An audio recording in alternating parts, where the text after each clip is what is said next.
아람 왕의 군대 사령관인 나아만은 주인에게 대단한 신임을 받고 있었습니다. 그를 통해 여호와께서 아람의 승리를 안겨주셨기 때문입니다. 나아만은 이렇게 용맹스러운 사람이기는 했지만 나병 환자였습니다. 전에 아람 군대가 이스라엘을 치러 나갔다가 이스라엘 땅에서 한 여자아이를 포로로 잡아왔습니다.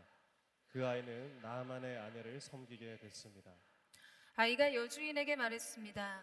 주인님께서 사마리아에 계신 그 예언자를 만나실 수만 있다면 좋겠습니다. 그분이 주인님의 나병을 고쳐주실 수 있을 것입니다. 나아만이 자기 주인에게 가서 말했습니다. 이스라엘에서 온 여자아이가 이러이러하게 말했습니다. 아람 왕이 대답했습니다. 물론 가야지. 내가 이스라엘 왕에게 편지를 써주겠다. 그리하여 나아만은 은 10달란트와 금 6천 세겔과 옷 10벌을 가지고 길을 떠났습니다. 나아만은 또 이스라엘 왕에게 줄 편지도 가지고 갔습니다. 그 편지에는 이렇게 쓰여 있었습니다. 내가 내 종 나아만을 왕께 보내니 이 편지를 받아보시고 왕께서 그의 나병을 고쳐 주십시오. 이스라엘 왕은 편지를 읽고 자기 옷을 찢으며 말했습니다. 내가 하나님이냐? 내가 어떻게 사람을 죽이고 살릴 수 있겠느냐? 이제가 왜 내게 사람을 보내 나병을 고쳐달라고 하는 것이냐? 그러니 너희는 잘 생각해서 그가 내게 싸움을 걸어오는 것인지 알아보라. 하나님의 사람 엘리사가 이스라엘 왕이 자기 옷을 찢었다는 말을 듣고 이스라엘 왕에게 심부름하는 사람을 통해 말을 전했습니다. 왜 옷을 찢었습니까? 그 사람을 내게 오도록 하십시오. 그러면 그가 이스라엘에 예언자가 있음을 알게 될 것입니다. 그러자 나아만이 말들과 전차들을 거느리고 와서 엘리사 집 문 앞에 멈추었습니다. 엘리사는 심부름하는 사람을 집 밖으로 보내 나아만에게 말했습니다. 가서 요단강에서 몸을 7번 씻으시오. 그러면 당신의 피부가 회복돼 깨끗해질 것이오. 그러자 나아만은 화가 나 돌아가면서 말했습니다. 내 생각에는 그가 직접 내게 나와 서서 그의 하나님 여호와의 이름을 부르고 상처 위에 손을 흔들어 내 나병을 고칠 줄 알았다. 다메섹에 있는 아바나 강과 바르발 강이 이스라엘의 강물보다 낫지 않느냐? 내가 거기서 씻고 깨끗해질 수 없었겠느냐? 그러고는 화가 나서 돌아서 버렸습니다. 나아만의 종들이 그에게 와서 말했습니다. 내 아버지여, 만약 저 예언자가 당신께 엄청난 일을 하라고 했다면 하지 않으셨겠습니까? 하물며 그가 당신께 몸을 씻어 깨끗하게 되라고 말하는데 못할 까닭이 있습니까? 그러자 그는 하나님의 사람이 말한 대로 내려가 요단강에 7번 몸을 푹 담갔습니다. 그러자 그의 피부가 어린아이의 피부처럼 회복돼 깨끗해졌습니다. 아멘. 오늘도 우리를 사랑하시는 성실하신 주님의 새 사랑을 찬양합니다. 우리 그 놀라우신 주님 앞에 우리 마음과 뜻과 정성을 다해 그 감사와 찬양과 영광의 박수 올려드리겠습니다. 찬양받기 합당하신 주님, 유일한 영광과 찬양을 주님 앞에 올려드리며 나아갑니다. 우리의 전부로 주님의 보좌를 높여드리며 나아갑니다. 주님 홀로 찬양과 영광과 능력을 받아 주시옵소서. 할렐루야. 사랑하는 여러분, 성령 충만하십시오. 말씀 충만하십시오. 오늘 우리는 이 말씀이 이루시는 일들을 보게 될 줄로 믿습니다. 이 사실을 믿으세요? 그 믿음으로 반응하는 모든 자에게 하나님의 놀라운 창조의 능력이 임하는 귀한 역사가 있게 되기를 주님의 이름으로 축원합니다. 이 세계적인 국제 학술지이죠. 이 네이처에 실린 아주 흥미로운 실험 하나가 있었습니다. 이 미국의 데이비스 캘리포니아 대학에서 이 연구진들이 네이처에 게재를 한 이 논문이 소개된 그런 내용이었는데요. 이 시각 주의력 실험, 눈동자 추적 실험이라기도 불리기도 합니다. 그러니까 우리 일상에서 흔히 볼 수 있는 그런 장면들을 사진으로 찍어서요, 사람들에게 보여줍니다. 그리고 눈동자 운동 추적 장치를 달고서 그 사람들의 시선이 어디에 머무르는지를 알아보는 실험이었어요. 그 당시 그 실험에서 사용된 사진 한 장을 여러분에게 보여드리도록 하겠습니다. 네, 사진을 한번 띄워주시겠어요? 아주 일반적인 주방의 모습이죠. 자, 이 사진을 봤을 때 여러분의 시선은 어디에 머무세요? 원래 이 학술적으로는요, 빛의 채도가 높거나 대비의 효과가 아주 두드러지거나 또 화려한 색감이 있는 곳에 사람들의 시선이 머물러 있다라고 알려져 있습니다. 그래서 아마도 이 어떤 부분에 가장 많은 시선이 머물 것이라는 실험 전에 예상이 있었는데요. 그런데 막상 실험을 해보니까 실험의 결과가 예상과는 전혀 달랐어요. 이 예상을 다 빗나갔던 것이죠. 기존의 학설과는 다르게 사람들이 보는 것이 다 달랐던 것이에요. 그러면 왜 달랐을까? 실험에 참여했던 사람들을 대상으로 인터뷰를 진행하게 됩니다. 그 결과 시선이 일종의 의미를 담고 있는 지점으로 이끌린다는 연구 결과가 나왔어요. 그러니까 예를 들어 이 주부들이나 평소에 요리에 굉장히 관심이 많은 사람들은요, 주방의 용품이나 주방의 어떤 기능에 시선이 머물고 주의를 기울입니다. 그러나 뭐 요리에는 전혀 관심이 없고 주방을 거의 사용하지 않는 사람들은 시선이 대부분 이 사진 안에 어떤 장면, 어떤 곳에 머물지 않고 초점이 흩어지고 분산되는 거예요. 그러니까 여러분, 공동체에서 자꾸 누구랑 눈이 마주친다, 축복합니다, 여러분. 그 사람이 지금 여러분에게 의미가 있다는 거예요. 그러니까 실제 사람들의 시선을 머물게 하고 그들의 주의를 집중시켰던 것은요, 그 사람의 가치와 의미를 담고 있는 관심 영역 안에 있다는 것이죠.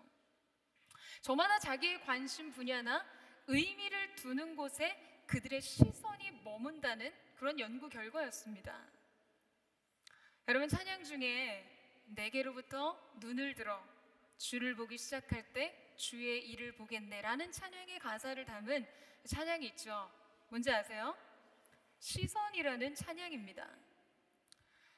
여러분, 하나님의 역사는 우리가 주님을 바라볼 때 일어나는 것입니다. 여러분, 이 사실을 믿으세요? 그런데 과연 주님을 바라본다는 것은 무엇일까요? 여러분, 이것은 어떤 행동의 변화가 아니에요. 그냥 고개를 한번 들고 한번 그렇게 보고마는 그런 행위를 말하는 것이 아닙니다. 하나님 앞에 우리의 시선을 둔다는 것은 무엇일까? 그것은 우리의 관심을 그분께 두는 것이에요. 그분께 내 인생의 가치를 두고 그분으로부터 생의 의미를 찾는다는 것입니다. 그래야 우리의 시선이 하나님께로 머물게 되고, 그렇게 우리가 주님을 보기 시작할 때 비로소 주님의 일을 보게 되는 것입니다. 여러분, 오늘 본문 속에 등장하는 이 주인공 나아만 역시요, 자기 자신에게로 집중되어 있었던 그 시선을 하나님의 말씀 앞에 두었을 때 놀라운 기적의 변화를 경험하게 됩니다. 우리 오늘 본문 1절 말씀을 다시 한번 읽어보도록 하겠는데요, 우리 1절 말씀을 함께 읽겠습니다. 시작. 아람 왕의 군사령관인 나아만은 주인에게 대단한 신임을 받고 있었습니다. 그를 통해 여호와께서 남의 승리를 안겨주셨기 때문입니다. 나아만은 이렇게 용맹스러운 사람이기는 했지만 나병 환자였습니다. 여러분, 나아만은요, 주전 800에서 900년 그 경에 아람 나라의 군대 장관이었습니다. 아람은 지금의 시리아 지방에 있었던 나라였는데요, 말과 기병과 전체 부대가 굉장히 강력한 그런 강대국이었어요. 때로 이 이스라엘과 동맹을 맺는 경우들이 간혹 있기는 했지만 대부분은 전쟁을 일으켰던 적대국이자 이스라엘을 괴롭힌 나라였습니다. 그런 강대국인 아람의 총사령관이었던 나아만은요, 이 왕의 엄청난 총애와 신임을 얻었던 사람이었어요. 그는 아람에게 매우 큰 승리를 안겨주었고, 그의 용맹스러움은요, 그 누구와도 비교할 수 없고 아주 탁월하고 특별한 것이었습니다. 그러니까 지금 이 나아만은 정치적으로 매우 강력한 세를 가진 아람에서 그 왕 다음으로 중요한 실권을 쥔 사람이었어요. 그 성경의 말씀을 보면 그는 모든 것을 다 가진 사람처럼 보여집니다. 권력과 권세를 가졌고 그의 업적을 통해 그는 인생의 부와 명예를 얻었고 백성들과 왕의 신임을 받았어요. 그는 아주 성공적인 사람이었습니다. 성경은 이렇게 나아만의 성공적인 삶에 대해서 열거하다가 여러분 맨 마지막에요 한 가지 말을 덧붙입니다. 그러나 그는 나병 환자였습니다. 여러분 이 말씀을 깊이 음미해 볼수록 지금 이 절망이 얼마나 압도적인 것인지를 느낄 수가 있어요. 그는 이미 모든 것을 다 가진 듯합니다. 더 이상의 성공은 없어 보여. 그런데 그는 나병 환자였어요. 더 이상 그 어떤 것도 의미가 없고 그 무엇을 가졌다고 해도 위로가 안 되는 고통, 그가 가지고 있는 모든 자원과 모든 능력을 더해도 해결할 수 없는 인생의 문제에 대한 무력감, 이것이 그의 절망이었습니다. 특별히 그 당시에 나병이라는 병은요 매우 심각한 질병이었어요. 피부가 막 썩어 들어가서 결국에는 이 생명을 위협하는 불치의 질병이기도 했지만 이 나병은 부정한 병으로 인식이 되었기 때문에요 사회 공동체로부터 격리될 수밖에 없는 또 다른 차원의 고통을 겪어야만 했습니다. 여러분 그는 장군이었어요. 그는 평상시 위용이 넘치는 화려한 갑옷을 입고 있었겠죠. 그런데 그 갑옷 속에 그는 숨기고 있었어요. 자기 절망과 고통과 수치를요. 자, 여러분, 화려한 갑옷 속에 감춰진 그의 절망을 한번 생각해 보세요.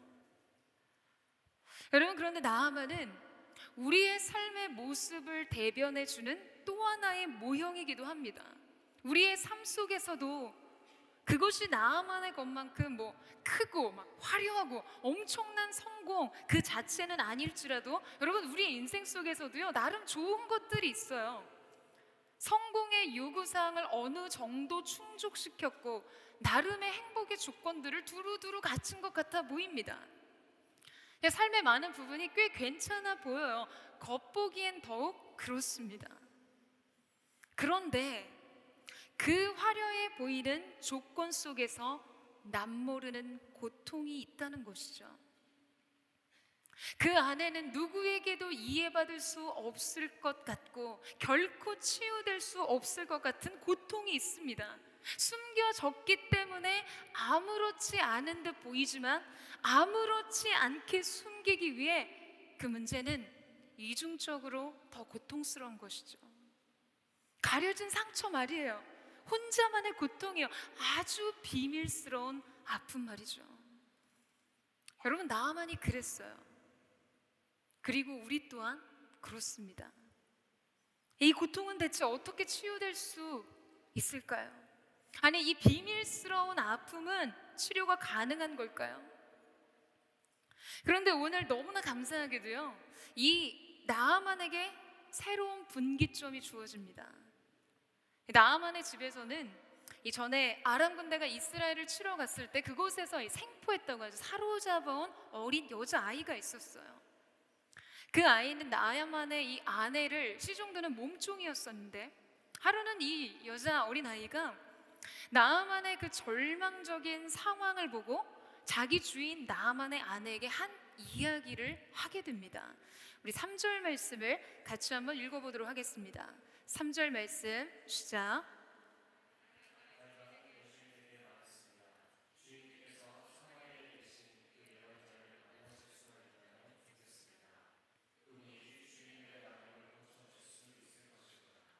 여러분, 지금 이 어린 여자아이는요 나아만에게 필요한 것이 무엇인지를 정확하게 알고 있었어요. 아주 본질적인 답을 제시합니다.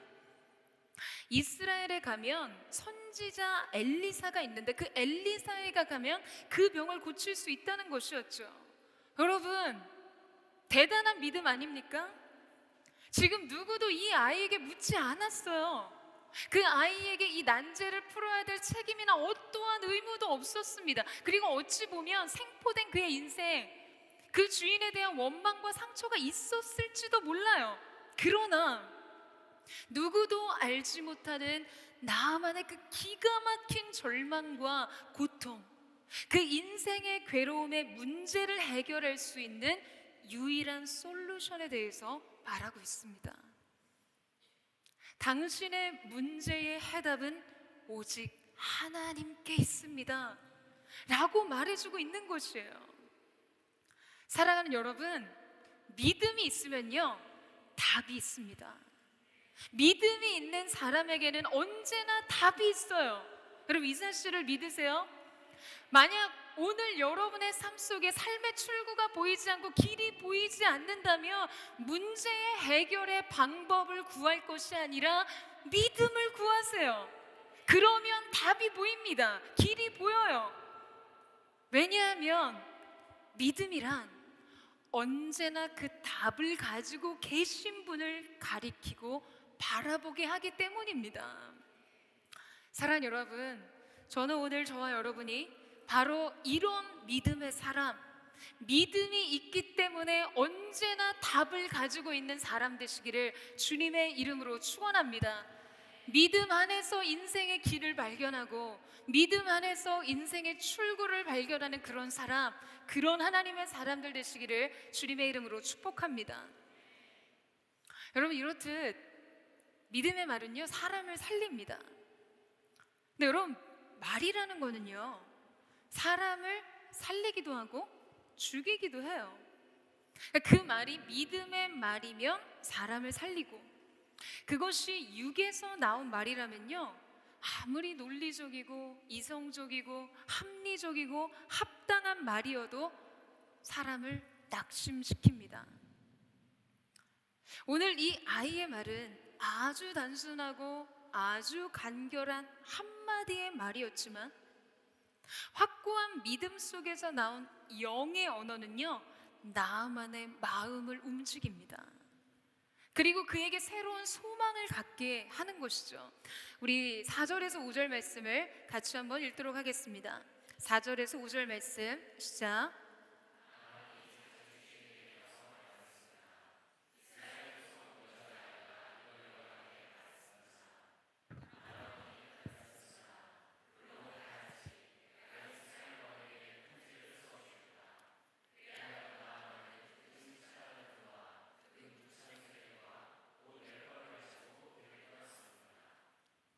나아만이 아주 즉각적으로 행동하죠.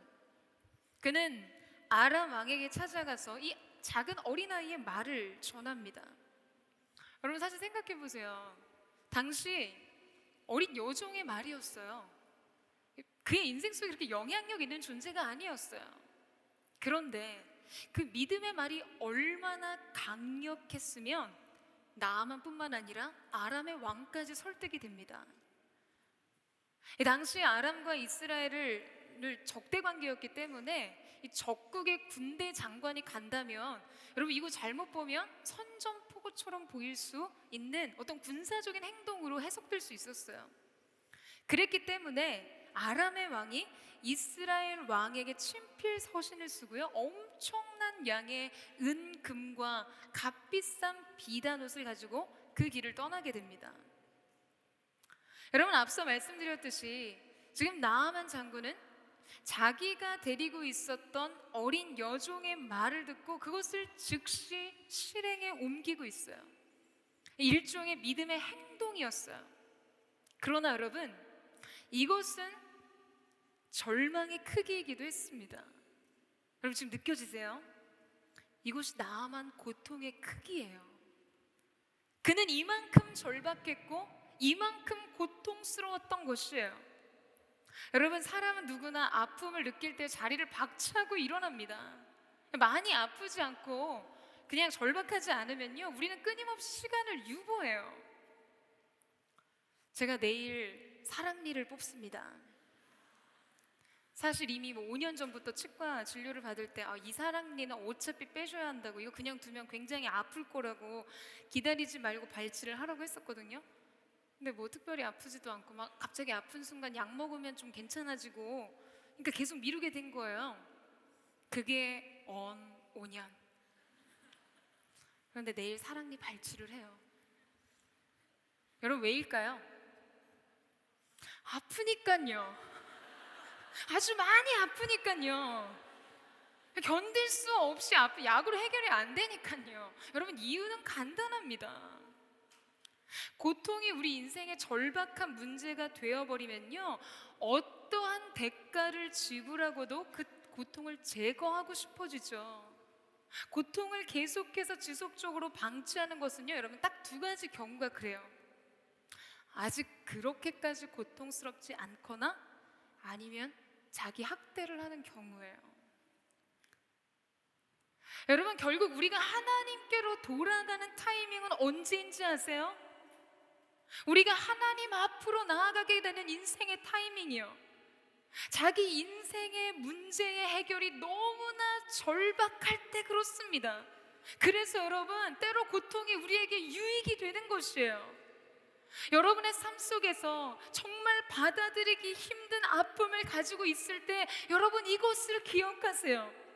그 아픔이, 그 고통이, 그 고난의 문제가 여러분의 인생을 하나님께로 인도하게 될 것입니다.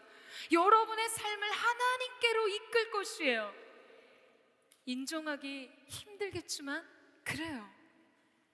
사랑 여러분, 고난의 도르래가 무거울수록 우리는 하나님께 더 가까이 나아가게 됩니다. 고난은 우리를 부르시는 하나님의 초청장이에요. 고통은 우리를 부르시는 하나님의 사랑의 확성기입니다. 그래서 시편 기자가 고백하잖아요. 고난 당한 것이 내게 유익이라 내가 이로 말미암아 주의 율례를 배웠나이다. 사랑 여러분, 오늘 여러분의 인생에 주어진 문제, 여러분을 끊임없이 좌절시키고 낙심시키고 고통스럽게 하는 문제가 무엇이든 그것을 통해 하나님을 경험하는 은혜가 있게 되기를 주님의 이름으로 축원합니다. 여러분 우리는 이 고통을 통해서 보아야만 해요. 우리의 시선을 그분께 고정해야 합니다. 고통 가운데 우리를 빚어가시는 그분을 만나는 것이죠. 삶에 문제가 없는 사람이 어디 있겠어요? 저마다의 인생의 문제 속에서 여러분 그 문제가 여러분의 인생을 하나님께로 견인하는 거룩한 은혜가 있게 되기를 주님의 이름으로 축원합니다. 이제 나아만은 엘리사 집 앞에 당도하게 되는데요, 우리 9절에서 10절 말씀을 같이 함께 읽겠습니다. 9절에서 10절 말씀 시작.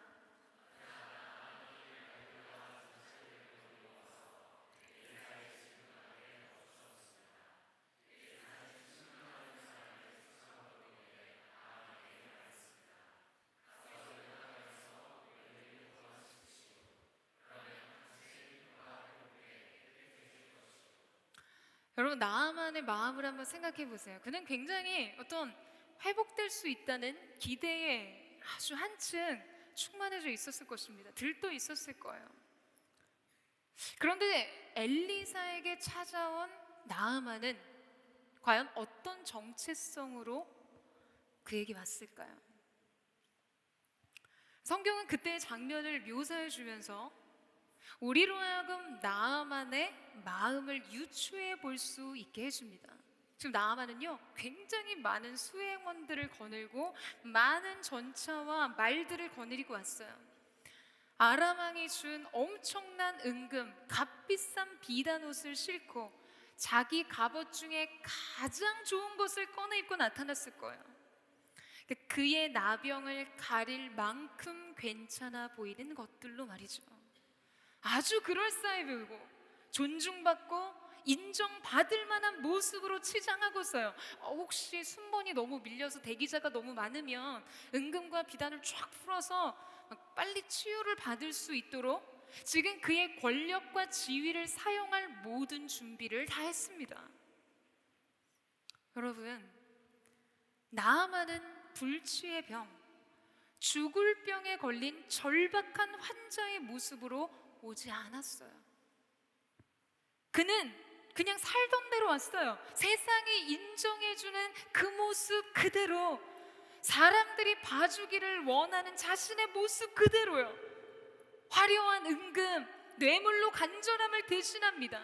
그 고통 속에 몸부림치는 자신을 조금도 내려놓지 않고 그는 여전히 갑옷으로 자신을 감추고 있었어요. 지금 하나님께서 그의 인생의 마지막 대안이자 유일한 소망임을 바라는 죄인의 모습으로 오지 않았습니다. 그에겐 겸손이 없었어요. 여러분, 겸손이란 하나님 앞에서 자기 자신을 인식하는 방법인데, 지금 나아만은 강대국의 2인자, 아람의 최고 군대 사령관, 최고 권력자로 엘리사 앞에 있습니다. 엘리사는 이런 나아만의 마음을 정확하게 알고 있었어요. 그리고 그런 마음으로는 결코 하나님을 만날 수 없다는 사실을 알았습니다. 그래서 그야말로요, 그는 지금 나아만을 완전히 문전박대합니다. 문 밖에서 대기 중인 나아만에게 심부름꾼인 자기 종을 보내요. 여러분, 이게 지금 당시 아주 유력한 강대국의 군대 장관에게 할 행동입니까? 그를 환대하거나 어떠한 예우를 갖추지도 않습니다. 그러니까 인간적으로라도 이렇게 하면 안 되죠. 먼 곳에서 자신을 만나기 위해 찾아온 손님이잖아요. 게다가 그는 환자였어요. 그런데 엘리사는 지금 그를 의도적으로 홀대합니다. 그러니까 지금 엘리사의 행동에는요, 아주 다분한 의도가 있는 거죠.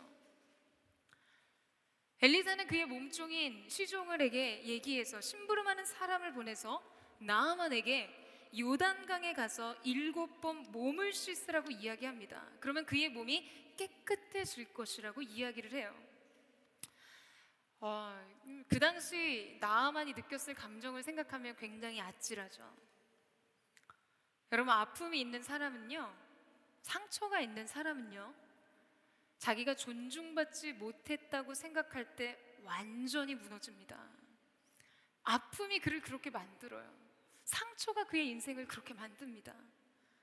나아만은 자기의 권력과 지위만으로 엘리사가 그를 존중하고 존경해야 한다고 생각했을 거예요. 게다가 그는 지금 아람 왕의 온갖 화려한 뇌물을 선물로 가지고 찾아왔어요. 그런데 다 필요 없었어요. 그는 그냥 문 밖에서 거절된 초라한 나병 환자였을 뿐이었죠. 여러분, 엘리사가 왜 이렇게까지 했을까요? 여러분, 저는 엘리사가 정말 멋진 리더라고 생각해요. 여러분, 리더는요, 사람들이 원하는 것을 주는 사람이 아니라 사람들에게 필요한 것을 주는 사람이 되어야 합니다. 사람들의 요구에 기대에 부응하고자 하면, 여러분, 리더는요, 결국엔 그들에게 진짜 필요한 것을 줄 수 없어져요. 그게 리더의 운명이에요. 더군다나 영적인 리더는요, 사람들의 요구에 반응하는 사람이 아니라 하나님의 마음에 반응하는 사람이죠. 여러분, 이 사실에 동의하세요? 하나님의 명령보다 사람들의 기대에 비중을 두면요, 순종이 어려워집니다. 여러분이 이 시대의 리더로 세워질 때 이 사실을 기억하시기를 주님의 이름으로 축원합니다.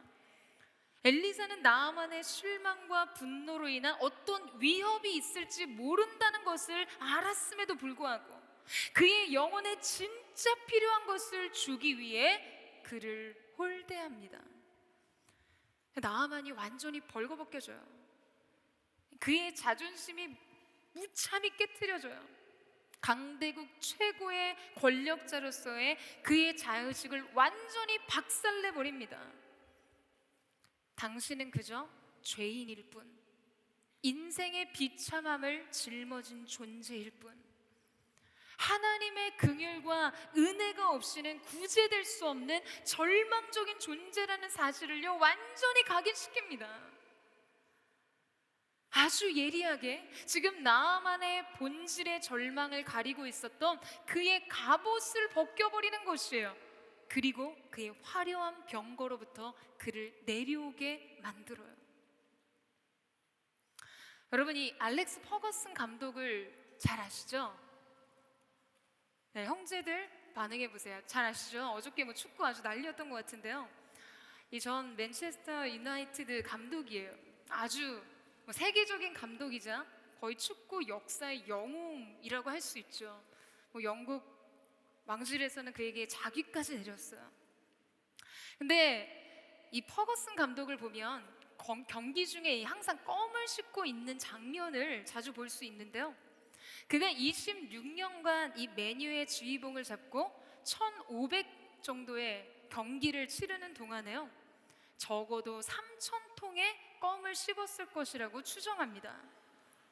이런 것까지 막 추정하고 생각할 정도로 대중에게 그의 영향력이 얼마나 큰지, 신망이 얼마나 두터운지를 알게 되죠. 제가 껌 씹는다고 누가 관심이라도 가져주겠어요?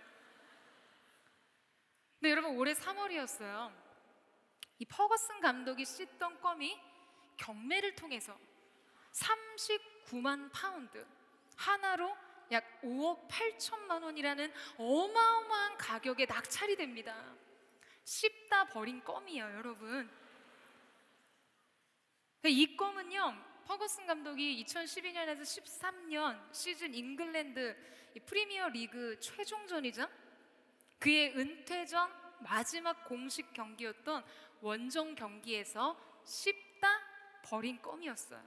그걸 그의 광팬이 주워다가 경매에 붙입니다. 그래서 이 껌은 알렉스 퍼거슨 경의 마지막 껌이라는 문구와 이 웨스트 브로미치전의 날짜가 새겨진 장식장에 담겨 있었어요. 와, 여러분, 저는 이 기사를 보는데 진짜 황당하더라고요. 제가 씹다 버린 껌을 여러분에게 선물로 줬다고 한번 생각해 보세요. 아마 저는 이 강단에서 내려가야 할 겁니다. 여러분이 저를 가만두시겠어요? 여러분, 대체 이 차이는 뭘까요? 여러분, 대체 이 차이는 뭘까요? 똑같이 씹다 버린 껌인데요. 아니, 이렇게 쓸데없고 더럽기까지 한 씹다 버린 껌이 5억 8천만 원의 가치로 팔릴 수 있는 이유는 뭘까요? 여러분, 딱 한 가지입니다. 그것이 퍼거슨 감독과 관계된 것이기 때문에, 바로 그가 사용한 것이기 때문이죠. 여러분, 오늘 본문을 시작하면서 주위에서 보신 분들은 아셨을 거예요. 아람 왕의 군대 사령관인 나아만은 주인에게 대단한 신임을 받고 있었다고 하면서 바로 그 뒤에 구절에 뭐라고 나오죠? 그를 통해 여호와께서 아람에게 승리를 안겨주셨기 때문입니다. 여러분, 나아만이 아람에게 그토록 위대한 승리를 줄 수 있었던, 그의 인생이 위대한 승리를 이루고 그가 왕과 백성들에게 사랑과 존경을 받을 수 있었던 이유는 하나님께서 그에게 승리를 주셨기 때문이라는 거예요. 하나님께서 그를 쓰셨기 때문에, 하나님께서 그를 후대하시고 선대하셨기 때문이었어요. 자, 그러니까 여러분, 나아만의 인생에서 하나님의 은혜를 빼면 뭐가 남습니까?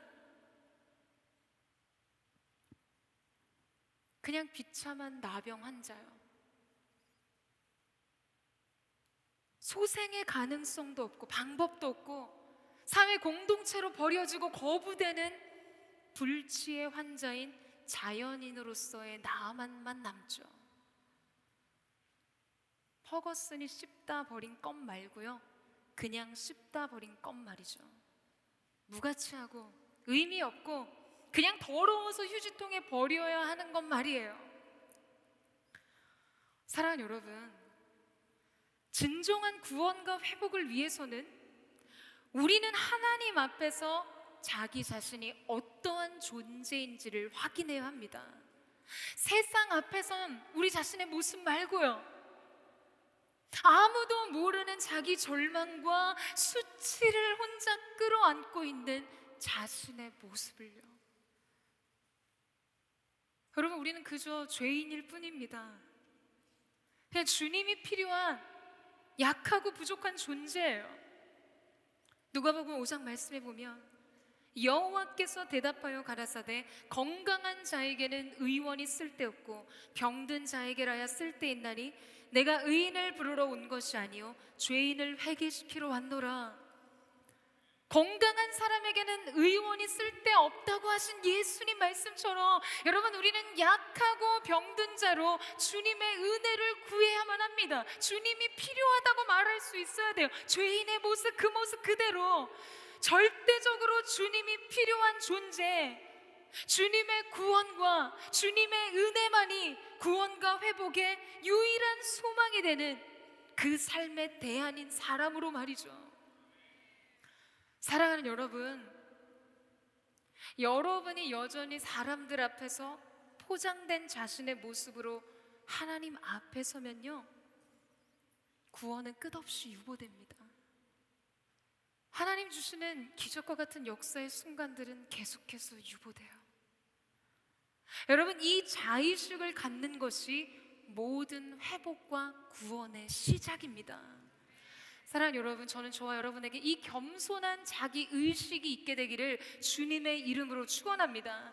그래서 우리에게 새로운 회복과 구원의 소망이 일어나게 되는 은혜, 절대적으로 죄인의 자의식을 가지고 하나님의 은혜를 구할 때 여러분의 인생 속에 하나님께서 이루시는 새로운 구원과 소망의 역사가 일어나게 될 줄로 믿습니다. 그 은혜가 이제 여러분에게 시작되는 귀한 역사가 있게 되기를 주님의 이름으로 축원합니다. 여러분, 그러나 이 과정은 결코 기분 좋은 경험은 아니죠. 엘리사의 이런 진단을 받은 나아만은 어떻게 합니까? 우리 11절에서 12절 말씀을 같이 읽겠습니다. 11절에서 12절 말씀 시작.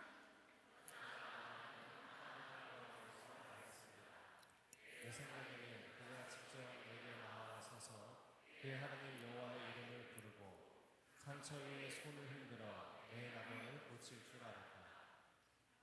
다메섹에 있는 아바나 강과 바르발 강이 이스라엘의 강물보다 낫지 않느냐? 내가 거기서 씻고 깨끗해질 수 없었겠느냐? 그러고는 화가 나서 돌아서 버렸습니다. 여러분, 나아만은 엘리사의 명령에 막 화가 나서 돌아가 버리죠. 그는 왜 그 많은 대가와 기회의 비용을 치르고 여기까지 어렵게 결단해서 온 바로 그 자리에서 돌아가려고 할까요? 여러분, 왜 그 치유와 기적의 현장으로부터 벗어나고 떠나려고 합니까? 그의 자존심이 상했어요. 그리고 도움의 과정이 그의 기대대로가 아니었던 것이죠. 나아만은 지금 아람에서는 굉장히 위대한 인물이었지만 이스라엘의 선지자 엘리사는 그를 대수롭지 않게 여겼어요. 그의 공로와 명성을 알아주지도 않았고, 아람의 나라 다메섹에는 황금강이라고 불렸던 이 아마나나 이 바르발 강을 두고, 아니 이렇게 지저분한 조그만 나라 이스라엘 땅에 요단강에 들어가서 씻고 나오라고 하니까 막 안에서 화가 치밀었던 것이죠. 여러분, 그는 지금 자존심이 상해서 그의 생각과 기대와 다르다는 이유로 축복과 기적의 문턱에서 돌아섰습니다. 여러분, 오늘날 많은 사람들이요, 축복과 기적의 문턱에서 자존심이 상했다고, 내 기대와 내 생각과 달랐다고, 나를 무시했다고, 존중하지 않았다고 화를 내며 돌아서는 사람들이 얼마나 많은 줄 아세요? 은혜를 받아야 하는 순간에도 여전히 자기 자신을 의식하고 있는 거예요. 구원이 필요한 순간에도 여전히 자기 인정을 요구합니다. 주님 앞에서요, 자신을 알아주지 않았다고, 자기 공로를 인정해주지 않았다고, 지금 부당한 요구를 한다고 화를 내며 축복의 강에서 돌아서요. 여러분, 안타깝게도 그래서 우리의 인생이 치유되지 않고 그대로 있는 거예요. 그래서 우리의 인생의 회복이 멈춘 그 자리에 여전히 주저앉아 있는 것입니다. 제가 며칠 전에 이 둘째 조카가 거실에서 막 울음이 터져서 떼를 부리는 소리가 들렸어요. 이 멀리서 들리는 그 이야기를 단번에 알아챌 수가 있었죠. 캐러멜, 바닐라, 초코, 커피 맛 사탕 중에 지금 자기가 좋아하는 바닐라 맛 사탕이 없다고 울고 있는 거예요. 그래서 제가 자리를 박차고 나가서 제게 있던 바닐라 사탕을 내밀었어요. 또 그게 저한테 있어요. 근데 분명 정한이가 원하는 거잖아요. 그러나 뭐 그냥 주지 않았습니다. 엄마에게 떼를 쓰고 화를 냈던 행동에 대해서 잘못했고 죄송하다고 이야기를 해야 주겠다고 조건을 달았어요. 그랬더니 자존심을 부리느라 주춤해요. 5살짜리인데. 아니 잘못한 일이고 잘못을 인정만 하면 원하는 것을 주겠다는데 인정이 싫은 거죠. 자존심을 굽히는 게 내키지 않는 모양이에요. 그래도 뭐 먹고 싶으니까 개미 많은 소리로 말합니다. 엄마 잘못했습니다. 이렇게 얘기를 해요. 제가 엄한 어투로 엄마한테 그러면 안 된다고 꾸중을 하고 사탕을 내밀었더니요, 뭔가 이 자존심이 상했는지 사탕 껍질이 잘 안 까진다고 또 성질을 부리는 거예요. 그래서 여러분 제가 뭐라고 했겠어요? 정한아 일로 와서 여기 앉아봐. 정한아 이럴 때는 어떻게 해야 되는 거지? 이모한테 사탕을 까달라고 하면 되는 거야. 사랑하는 여러분, 사탕을 먹기 위한 매뉴얼이 무엇이죠? 정당한 과정을 밟는 것이죠. 필요한 과정을 거쳐야 돼요. 달라고 하면 됩니다. 거절되는 상황이 있을 수도 있고 상황이 여의치 않을 때도 있어요. 그렇다고 화를 내면 안 되죠. 그렇다고 요구되는 행동을 그대로 인정하고 그냥 그 인정하고 그 요구되는 것에 응하면 되는 거예요. 근데 여러분 여기에 자존심을 개입시키면요, 사탕을 먹을 수 없는 거예요. 왜냐하면 이것은 과정이니까요. 그 과정을 하고 싶지 않다? 그럼 어떻게 돼요? 먹을 수 없는 거예요. 사탕을 먹을 수 없는 거예요. 사소한 사건이었지만 제가 조카를 보면서 그런 생각을 하게 되었어요. 원하는 게 분명하고 요구되는 것도 분명하고 그래서 단순히 그것만 하면 되는데 왜 이게 이렇게 어려운 걸까요? 여러분 영적으로도 마찬가지입니다. 여러분 믿음을 가로막는 최대 장애물이 뭔지 아세요? 나아만이 하는 말을 들어보세요. 내 생각에는 그가 직접 내게로 와서 내 생각이요, 우리 자신의 생각, 내 기준, 내 기대, 내 계획, 내 방법, 지금 나아만은 자신을 치유하려 하시는 하나님의 명령 앞에서 자기 생각을 말하기 시작합니다. 여러분 여기서부터 문제가 꼬이기 시작하는 거예요. 여기서 우리의 인생이 꼬이기 시작합니다. 내 생각에는, 여러분 내 생각을 앞세운다는 것은요, 여전히 내 자신이 옳고 내 자신이 존중되어야 마땅하다는 것이 거기에 전제되어 있어요. 여러분의 논리가 아무리 옳고 정당해도요, 그것을 여전히 붙들고 있으면 하나님의 은혜가 여러분의 영원한 그 내면 안으로 스며들 수 없습니다. 자기 생각을 내려놓는 과정은 문 밖에 서서 문을 두드리시는 주님께 그 문을 열어드리는 행위와 같아요. 오늘 여러분의 생각을 포기하지 않으면 여러분은 계속해서 하나님의 은혜를 거절하는 것이에요. 사랑하는 여러분, 하나님께서 사용하신 사람들은 모두 내 생각이 아닌 하나님의 생각을 붙들었던 사람들이었습니다. 진리 앞에서 내 생각에는 이라고 말하지 않았던 사람이었어요. 때로 이해되지 않는 하나님의 말씀 앞에서 나의 자존심, 나의 이기심, 나의 경험, 자기 사랑, 자기 꿈을 내려놓을 수 있는 사람이었습니다. 사랑하는 여러분, 저는 오늘 저와 여러분이 우리의 생각을 내려놓고 우리 자신을 내려놓고 하나님의 생각과 연합하게 되는 귀한 은혜가 있게 되기를 주님의 이름으로 축원합니다. 하나님이 말씀하셨을 때 그냥 아멘 하세요. 여러분 아멘 하세요. 거기에 나의 생각, 나의 상황, 나의 계획, 나의 경험에 대해서 말하지 마세요. 오늘 그 단순한 믿음, 하나님의 생각, 진리 위에 두신 하나님의 말씀과 연합하는 저와 여러분 되시기를 주님의 이름으로 축원합니다. 이렇게 돌아서려고 했던 나하만을 그의 종들이 만류해요. 그리고 나하만은 그의 마음을 돌이키죠. 우리 14절 말씀을 같이 한번 읽도록 하겠습니다. 14절 말씀 시작. 하나님의 사람이 말한 대로 내려가 요단강에 7번 몸을 푹 담갔습니다. 그러자 그의 피부가 어린아이의 피부처럼 회복돼 깨끗해졌습니다. 여러분, 나하만은요 그의 종들의 말대로 그의 마음을 돌이키고 그의 병거에서 내려옵니다. 그는 오랫동안 사람들 앞에서 벗어본 일 없었던 그의 갑옷을 벗었어요. 자신을 벗었어요.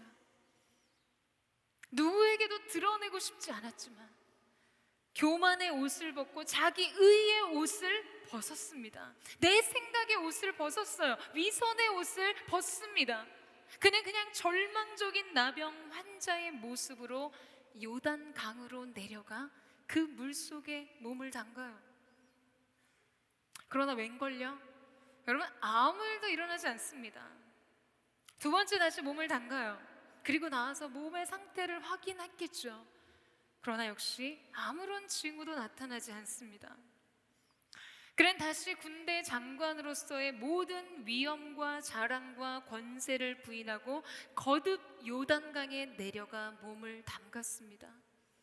6번째 몸을 담갔어요. 그러나 여전히 동일했어요.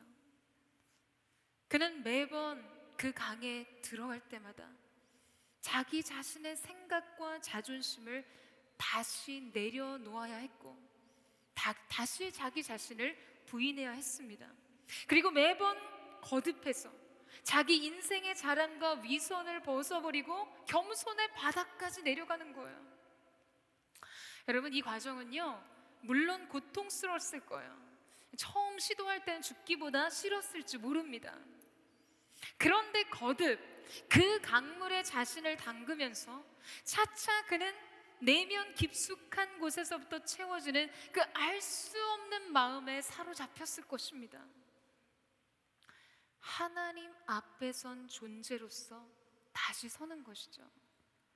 말씀 앞에 완전히 무릎을 꿇는 것입니다.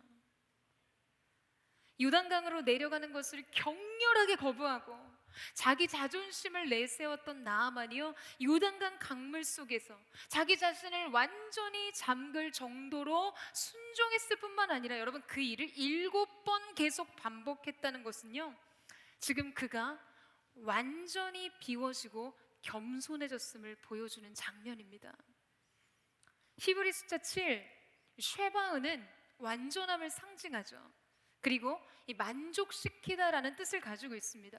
그러니까 온전한 순종, 온전한 믿음, 그것은 하나님의 뜻을 만족시키는 행동이었어요. 바로 거기까지 가는 것이죠. 그렇게 7번 자기 겸손과 자기 인내의 온전함을 채웠을 때 여러분 어떤 일이 일어납니까? 말씀 보시겠어요? 그러자 그의 피부가 어린아이의 피부처럼 회복돼 깨끗해졌습니다. 여러분, 나하만에 썩어 들어가던 그의 환부, 그의 피부가요 회복되어서 깨끗해졌어요. 그런데 그냥 회복된 것이 아니라 성경은 어린아이의 피부와 같았다라고 이야기를 합니다. 옆에 분 한번 이렇게 보시겠어요? 원래 이렇게 좋은 피부 가지신 분들 보면 이런 감탄사 하잖아요. 와, 아기 피부 같아, 뭐 이런 이야기 하지 않습니까? 믿음의 눈으로 보시면 됩니다. 그러니까 여러분, 이 말은요 그의 회복은 질병을 거두는 정도의 것이 아닌 지금 그에게 주어질 수 있는 최대치의 은혜, 최상의 회복이었다는 것을 보여주는 장면입니다. 본래적인 회복인 것이죠. 사랑하는 여러분, 그러자 여러분 우리 삶 속에 이 접속어를 기억하세요. 여러분의 인생 속에 그러자 이 접속어가 인생의 절망에서 인생의 놀라운 기적의 회복의 자리로 연결하는 영적인 브릿지가 되기를 주님의 이름으로 축원합니다. 절망이 소망으로, 두려움이 평강으로, 슬픔이 기쁨으로 바뀌는 전환점은요, 말씀에 순종하고 그 말씀의 믿음으로 반응했기 때문입니다. 여러분, 이 사실을 믿으세요? 이 사실을 믿으시기를 주님의 이름으로 축원합니다. 사랑하는 여러분, 저와 여러분이 우리 하나님 앞에 그 말씀과 뜻에 순종할 때 우리 인생을 압도하던 모든 문제가 사라지고 우리의 삶 속에 기적과 같은 은혜가, 축복이 임하되, 그것은요 최상의 것, 가장 좋은 것, 은혜 위에 은혜, 영광 위에 영광, 능력 위에 능력으로 기름 부으시는 존귀한 은혜가 있을 줄로 믿습니다. 여러분, 이것을 갈망하세요. 예수님께서는 말씀하셨어요. 누가복음 4장 27절 말씀에 보면, 또 많은 나병 환자들이 엘리사 예언자 시대의 이스라엘에 있었다. 그러나 그들 중 어느 누구도 시리아 사람 나아만 외에는 깨끗함을 받지 못했다. 여러분, 이스라엘에는 너무나 많은 나병 환자가 있었습니다. 동일한 인생의 필요와 절박함을 가진 나병 환자들이요, 이스라엘 땅에 너무 많았다는 거예요. 그러나 성경은 어느 누구도 이방인 나아만 외에는 깨끗함을 받지 못했다라고 기록하고 있어요. 그렇다면 그 이유는 무엇이겠습니까? 그렇다면 여러분, 그 이유는 무엇일까요? 우리의 삶 속에 하나님의 은혜는 언제나 편만하지만 그 은혜를 누리는 것은 선택적입니다. 왜 같은 아픔이 있지만 누군가는 치유를 얻고 누군가는 여전히 같은 고통 안에 머물러야 했던 것일까요? 자기 인생을 압도하는 이 절박한 문제가 모두에게 있었지만 왜 누군가는 그 문제로부터 해방을 받고 누군가는 여전히 그 문제 속에 있어야 했을까요? 사랑하는 여러분, 7번의 거듭된 순종, 7번의 내려놓음까지 나만이 가는, 그 나아가는 사람만이 기적의 은혜를 누릴 수 있는 것입니다. 사랑하는 여러분, 우리 안에 오래된 기도의 제목들이 있을 수 있어요. 우리 안에 나름 좋은 것이 있어요. 감사의 제목 있겠죠. 감사의 제목을 찾아보라고. 그럼 감사의 제목이 얼마나 많냐고 설교자가 하면 나도 안다고요. 내 삶에 좋은 것 있죠. 감사할 만한 이유 있죠. 그러나 오늘 나만의 인생처럼, 그러나 그는 나병 환자였습니다. 모든 것을 압도하는 고통이 있는 거예요. 내 인생의 좋은 것을 다 덮어버리는, 마치 쓰나미와 같이 모든 것을 집어삼키는 인생의 문제가 존재하기 때문에 그런 것 아닙니까? 그런데 여러분, 이 시대 속에서도 하나님은 여전히 역사하세요. 이 사실을 믿으세요? 오늘 여러분의 인생 속에서 하나님은 그 일을 이루실 것입니다. 그러나 오늘 이 자리에 있다고 해서 그 은혜가 모두에게 주어지는 것은 아니라는 거예요. 오늘 여러분의 마음이 무엇을 볼 것인지, 여러분의 시선이 무엇을 향해 있을 것인지, 거듭되는 순종과 자기 자신을 하나님 앞에 내려놓고 겸손으로 그분을 구하는 자에게 하나님께서 그 일을 이루실 줄로 믿습니다. 인생을 압도하는 모든 고통의 문제로부터 오늘 저와 여러분의 인생 속에 하나님의 놀라운 구원의 역사를 보게 되는 거룩한 은혜가 있게 되기를 주님의 이름으로 축원합니다. 사랑하는 여러분, 어떤 분은 이러실 수도 있을 거라는 생각이 들어요. 나는 뭐 그만큼 절박한 문제 인생이 별로 없을 것 같은데. 여러분, 그게 문제예요. 하나님 앞에 절박함이 없는 그 자체가 문제입니다. 그 자체가 여러분의 인생 속에 내려놔야 할 가장 큰 문제일 수 있어요. 그냥 괜찮은 정도의 삶을 사는 그 자리에 멈춰진 인생, 여러분 그 생각으로부터 내려오십시오. 오늘 모든 것으로부터 하나님의 새 은혜를 구하고 오늘 우리 인생에 우리 자신을 감추고 있었던 영혼의 갑옷을 벗어버리고 주님 앞에 나아가는 저와 여러분 되시기를 주님의 이름으로 축원합니다. 그래서 우리 함께 찬양하며 기도하며 나아갔으면 좋겠습니다. 사랑하는 주님, 주님은 아시죠? 우리의 마음을요.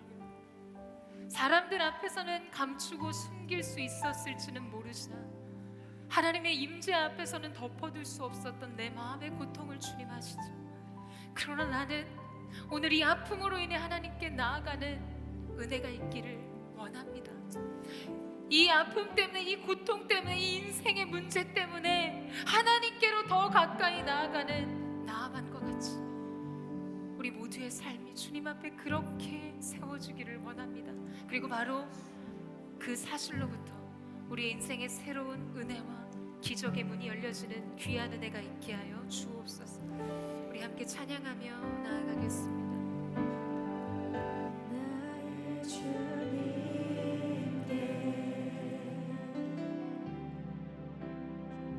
찬양 드리며 주님의 그 크신 사랑, 그 크신 사랑 주 임재 감사해. 어두움 속에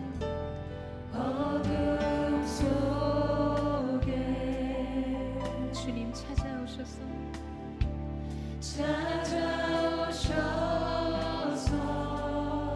주님의 영광 주님의 영광 보게 하시네.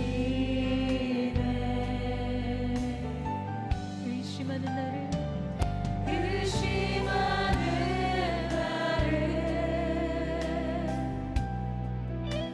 손 내밀어 잡아주시네.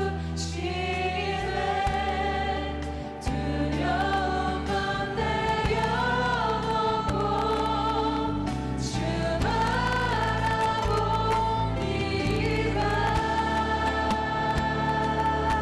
주를 보게 하소서. 주님을 보게 하소서. 나를 붙드소서.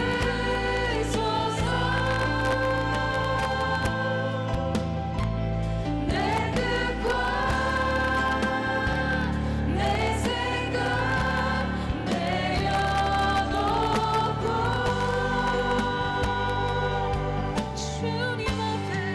주님 앞에 나 엎드려 주의 음성 기다리게. 나를 부르실 때 믿음으로 걸어가리. 우리 다시 고백하며 나아갑니다. 나의 주님께 나의 주님께 찬양 드리며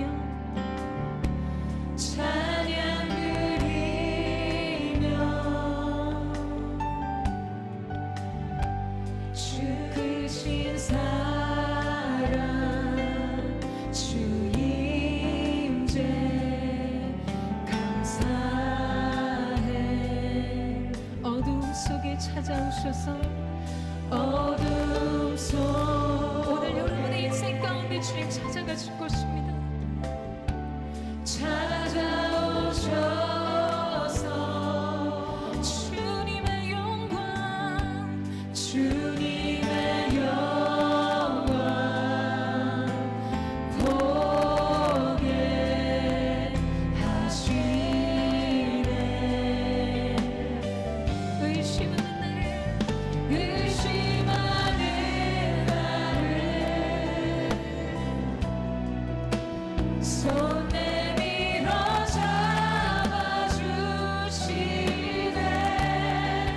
두려운 건 내려놓고 주 바라봅니다.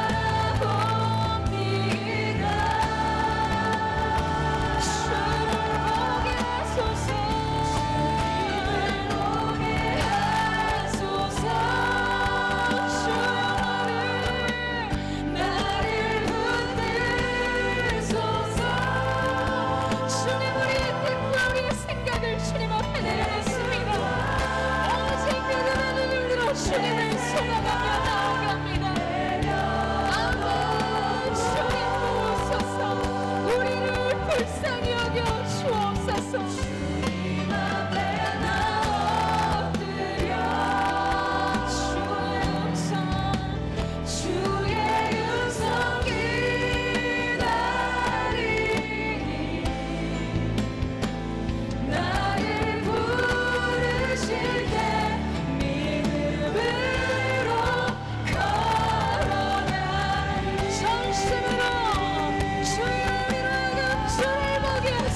이 땅을 살아가는 사람들 중에서 문제가 없는 사람은 없습니다. 우리가 부러워하고 때로 동경하기까지 한 그 수많은 사람들에게도 각자 자기 인생의 갑옷 안에 감춰둔 고통과 절망과 좌절과 아픔과 수치스러운 삶의 문제가 있어요. 결코 인정하고 싶지 않고 누구에게도 들키고 싶지 않은 자기 절망의 문제가 있다고요. 그러나 여러분, 누가 은혜를 누리는 자가 되는 것입니까? 그 문제를 가지고요, 자기 인생의 대가, 자기 인생의 기회 비용을 치르고 그 말씀을 따라 이스라엘 엘리사 앞까지 가는 사람, 그 사람에게 은혜와 기적과 역사는 시작되는 것입니다. 여러분, 오늘 이 시간 우리가 하나님 앞에 정직하게 나아갔으면 좋겠어요. 인정하는 거예요. 갑옷 안에 하나님과 나 자신만이 아는 나의 존재적 절망, 이 비참한 존재, 하나님 앞에 그저 죄인일 뿐, 하나님의 은혜가 없이는 어떤 것으로도 나의 존재를 설명할 수 없는 비참한 인생임을 인정하는 것입니다. 바로 거기서부터 인생의 새로운 시작이 열려지는 것이에요. 사랑하는 여러분, 겸손이란 하나님 앞에서 내 자신을 보는 것입니다. 위대하신 하나님 앞에서, 그 사랑의 앞에서 내 자신을 보는 것이 겸손이에요. 그렇게 하나님 앞에 나를 직면했을 때, 여러분, 그물을 길었던 베드로가 만선을 이루는 그 놀라운 기적의 역사 앞에서 그가 가장 먼저 고백했던 것이 무엇입니까? 주여, 나는 죄인입니다. 기적의 현장 그 자체가 아닌 그 기적을 주시는 주님 앞에 자기 존재를 본 거예요. 여러분, 이것이 가장 큰 축복인 줄로 믿습니다. 내 그물에 드디어 만선, 내가 이룰 수 없었던 꿈, 나를 좌절시켰던 일들이 회복되었구나를 보고 기뻐하는 것이 아니라, 진정한 축복은 주님, 내가 죄인입니다. 주님 앞에서 나는 나를 주장할 것이 아무것도 없습니다라는 고백으로부터 베드로의 제2의 인생이 시작됐어요. 진정한 사명자로서 그의 존재의 시작이 시작되었습니다. 사랑하는 여러분, 저는 오늘 여러분에게 가장 먼저 그 갑옷을 내려놓고 하나님 앞에 나아가는 기적이 있을 거라고 말하고 싶지 않아요.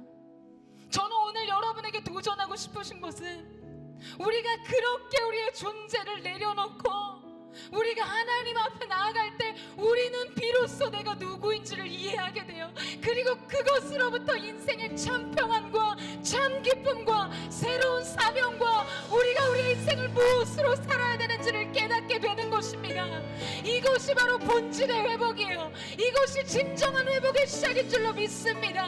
오늘 이 시간 우리가 하나님 앞에 우리의 마음을 드리며 기도하며 나아가기를 원합니다.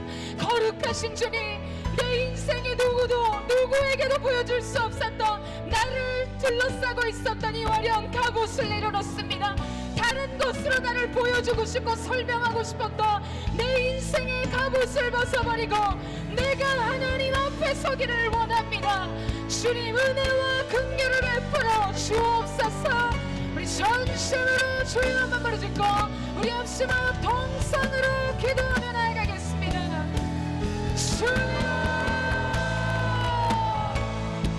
아버지 하나님, 우리가 언제나 하나님 앞에서는 아버지 하나님, 하나님이 사랑과 하나님의 용서하심이 없이는 한순간도 살아갈 수 없는 죄인, 절망적인 존재, 비참할 수밖에 없는 인생임을 주님 앞에 고백하며 나아갑니다. 아버지 하나님, 하나님께서는 우리가 오늘 말씀하시는 방백들을 의지하지 말며 도울림이 없는 인생도 의지하지 말지니 그 호흡에서, 그 코에서 호흡이 끊어지며 호들어 돌아가서 당일에 그 고노가 소멸하리로다. 야곱의 하나님으로 자기 도움을 삼으며 여호와 자기 하나님에게 그 소망을 두는 자는 복이 있도다. 우리가 다른 것을 의지하지 않고 그 하나님 한 분을 구하며 나아가기를 원합니다. 주님께는 보시옵소서. 위로한 성령으로 이들 가운데 덮어주시고 한 사람 한 사람의 마음속에 하나님이 주시는 진리의 기쁨, 하나님의 사랑을 누리게 되는 거룩한 영적인 생명이 흘러질 수 있도록 주님 역사하여 주시옵소서. 하나님은 놀라운 사랑을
사랑하는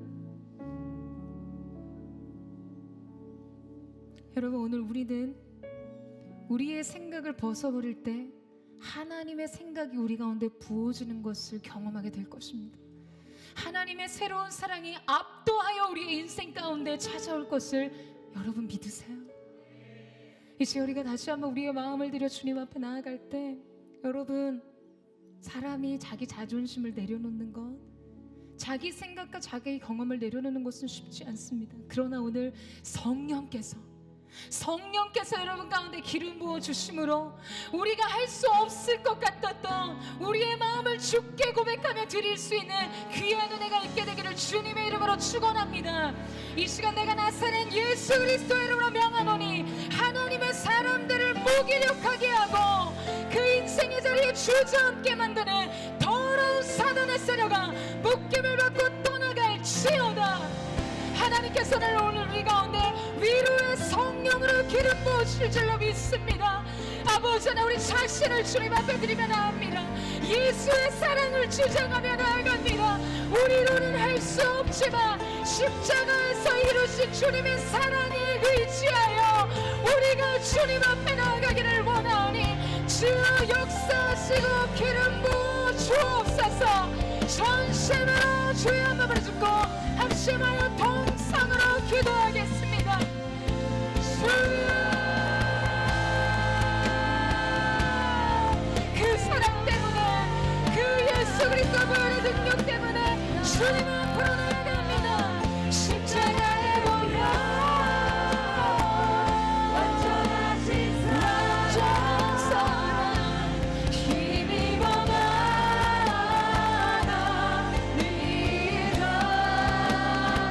십자가에 보여 완전하신 사랑 힘입어 예배하며 전심으로 십자가에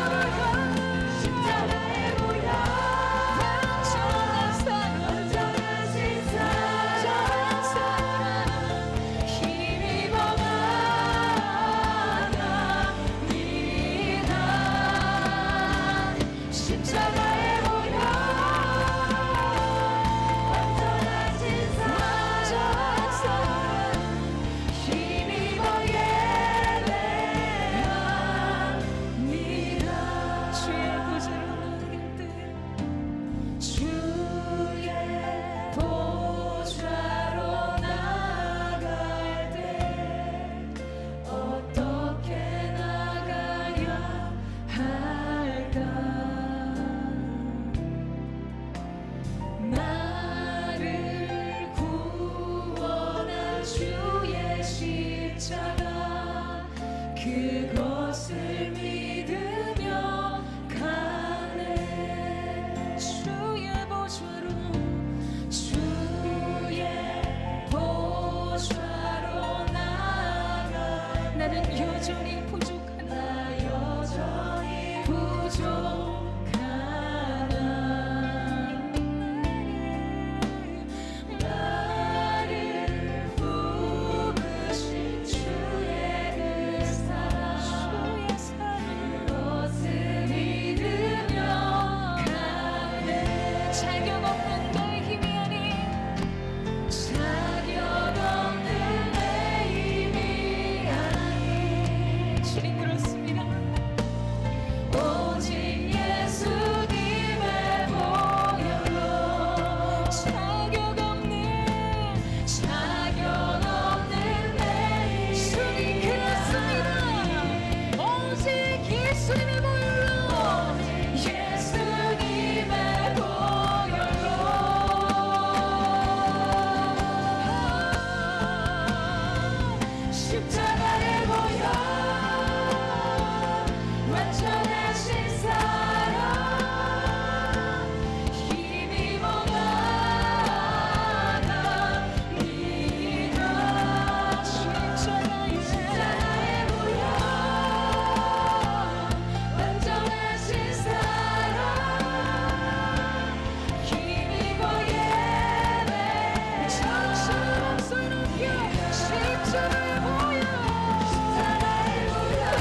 고통 속에 방황하는 내 마음, 고통 속에 방황하는 내 마음을 주께로 갈 수 없지만 전할 수 없는 그 이름으로 주님의 길을 걷게 하소서. 나의 주 나의 하나님이여 주를 경배합니다. 주 사랑하는 나의 마음을 주께서 아시나이다. 나의 사랑하는 자가 내게 말하여 이르기를, 나의 사랑 내 어여쁜 자야, 일어나서 나와 함께 가자. 겨울도 지나고 비도 그쳤고 지면에는 꽃이 피고 새가 노래할 때가 이르렀는데 비둘기의 소리가 우리 땅에 들리는구나. 무화과 나무에는 푸른 열매가 익었고 포도나무는 꽃을 피워 향기를 토하는구나. 나의 사랑 나의 어여쁜 자야, 일어나서 나와 함께 가자. 사랑하는 여러분, 하나님께서 여러분을 부르고 계세요. 여러분의 인생의 추운 겨울도 지나가고 여러분의 인생에 두렵게 내리던 폭풍과 폭우도 그치고 이제 하나님께서 여러분에게 주시는 포도나무의 꽃을 피는 그 열매의 향기를 토하는 아름다운 새로운 시즌을 여러분에게 열어주셨는 줄로 믿습니다. 오늘 이 시간 우리가 다 같이 그 자리에 일어나셔서요, 여러분 그 평안과 그 사랑 안에서 우리가 하나님 앞에 우리의 마음의 사랑의 시선을 두기를 원합니다. 사랑하는 주님, 푸른 초장과 쉴만한 물가로 인도하시는 분도 하나님이시지만 때로 내 인생이 사망의 음침한 골짜기와 같을지라도 주님께서 나와 함께 하심으로 나는 두렵지 않다고 고백하는 하나님의 사람들이 여기에 있습니다. 주님 말씀 한 절이면 나는 충분하다고 말하는 사람들이 여기 있습니다. 인생의 갑옷을 버리고 하나님 앞에서 자기 생각을 내려놓고 주님의 생각과 연합하며 그 십자가 그늘 앞에서 자기 소망을 얻고자 하는 하나님의 사람들이 여기에 있습니다. 주님, 이 시간 하늘의 문을 여시고 치유와 능력과 완전한 회복의 소망, 구원의 역사를 펼쳐 주시옵소서. 일하시는 하나님, 역사하시는 하나님, 오늘 우리 가운데 일하시는 능력 위에 능력으로, 영광 위에 영광으로, 은혜 위에 은혜를 베푸시는 그 하나님의 역사를 보게 하여 주옵소서. 우리 마지막으로 전심으로 주여 세번을 치고 합심하여 동상으로 기도하겠습니다. 주여, 주여, 주여, 도와주시소. 아버지, 우리를 부르신 하나님의 온전하신 사랑 앞에 사랑하는 자, 너희의 아름다운 비둘기 발등 넘떨어져 있는 곳에 있네. 나의 비둘기 내가 내 얼굴을 보려노라시네 하나님의 대박, 우리로 하여금 사랑하는 자와 이루는 나와 함께 가자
주와 땅이 섬이 될 줄로 믿습니다. 하늘의 이슬이 내리는 곳에 하나님의 사람들이 서게 하여 주시옵소서. 하나님 사랑 그 사랑 날 자유케 하는 주님 그렇습니다. 하나님 사랑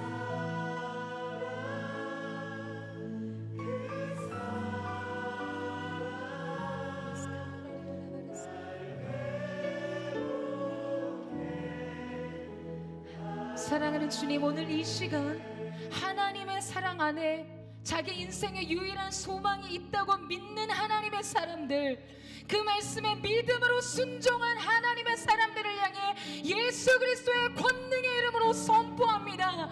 인생의 모든 문제는 끊어질지어다. 저주스러운 어둠의 결박과 속박이 예수님의 이름으로 끊어지게 하여 주시고, 육신의 연약한 질병이 떠나가며 가정 안의 고통스러운 문제들이 주님의 사랑의 다스림 안에 해결되어지는 귀한 은혜가 있게 하여 주옵소서. 믿음의 눈을 들어 하나님을 바라보게 하시고 그 하나님을 소망하는 능력으로 인생의 모든 길을 이루는 하나님의 사람들 되게 하여 주옵소서. 사랑하는 주님, 우리는 우리 믿음의 열매를 보게 될 것입니다. 우리는 우리 순종의 열매를 먹게 될 줄로 믿습니다.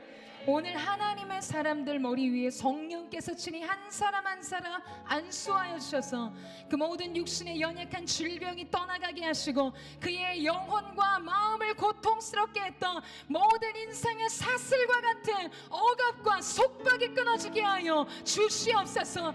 예수님의 이름으로 그 일이 이루어졌음을 믿습니다.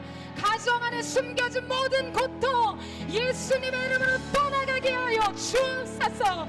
주님만이 주실 수 있는 승리, 주님의 은혜로만 꿈꿀 수 있는 새날을 허락하여 주셔서 오늘 우리에게 소망이 있음을 알게 하시는 그 하나님을 찬양하게 하여 주시옵소서. 사랑하는 주님, 주님은 모든 찬양을 받게 합당하신 분이신 줄로 믿습니다. 주님, 예수님의 이름의 능력으로 선포된 모든 말씀에 믿음과 순종으로 반응하는 모든 자, 하나님 오늘 이후로부터 매 순간 그 열매를 먹게 하여 주옵소서. 하나님 은혜 위에 은혜를 더해 주시고 하나님 영광 위에 영광을 주시고 능력 위에 능력을 더하여 주셔서 회복을 주시되 최상의 회복, 은혜를 주시되 최고의 은혜, 하나님의 영광의 임재로 부으시되 압도적인 하나님의 기름 부음 안에 거하는 하나님의 사람들이 되게 하여 주옵소서. 오늘 우리가 기쁨의 마음을 가지고 그 놀라우신 주님 앞에 우리의 마음을 담아 이 물질을 드립니다. 이 물질이 드려지는 모든 곳에 하나님의 나라가 회복되게 하시고 인생의 절망에 빠진 나아만이 하나님의 놀라운 회복과 구원에 동참하게 되는 귀한 은혜의 통로로 쓰임받게 하여 주옵소서. 이제는 우리 구주 예수 그리스도의 은혜와 우리 하나님 아버지의 무한 극진하신 사랑하심과 성령의 감화 감동 교통케 하시며 충만케 하시는 역사가 화려한 인생의 갑옷 속에 숨겨진 고통을 끌어안고 이제 그 모든 것을 내려놓고 하나님의 생각과 연합함으로 주님 주시는 인생의 구원의 새 소망의 날을 맞이하기를 원하는 사랑하는 SNS 공동체 믿음의 청년들, 이들의 심령과 가정과 손의 수고 위에 이들의 미래 위에 이제부터 영원토록 함께 하시기를 간절히 축원하옵나이다. 아멘. 우리 함께 하신 하나님의 감사와 찬양과 영광의 박수 올려드리겠습니다. 주님이 우리 가운데 새해를 행하셨는 줄로 믿습니다. 하나님이 여러분에게 새해를 행하셨습니다. 새 마음을 주셨습니다. 새 육체를 주셨습니다. 새로운 미래를 주셨습니다. 할렐루야.